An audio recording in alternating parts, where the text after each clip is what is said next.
دنیا کے ہر گوشے میں جنگ، انتشار اور ہولناک سانحات کا سلسلہ جاری ہے۔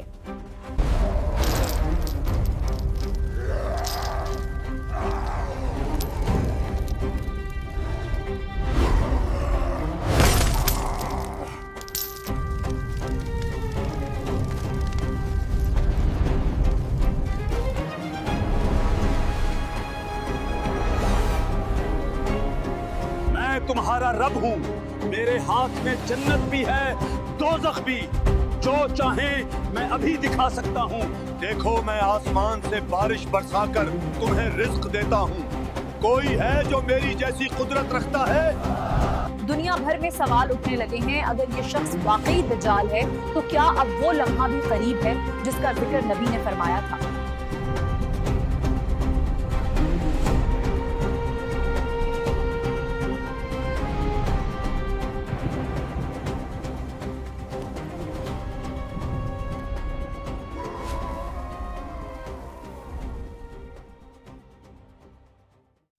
قیامت سے قبل دنیا ایک ایسے دور میں داخل ہو چکی ہوگی جہاں سچ بولنا نقصان کا باعث ہوگا، جھوٹ بولنے والا کامیاب سمجھا جائے گا، دیانت کو کمزوری اور ظلم کو طاقت کہا جائے گا، علماء کم، خطبے زیادہ ہوں گے، عبادت رسمی ہوگی، اخلاص کم ہوگا، شہر کے شہر جنگوں سے تباہ، معیشتیں گر چکی ہوں گی، لوگ مہنگائی اور بے روزگاری سے پریشان، خاندان بکھر چکے ہوں گے، والدین بے بس، نوجوان گمراہ، نظریات کا شکار۔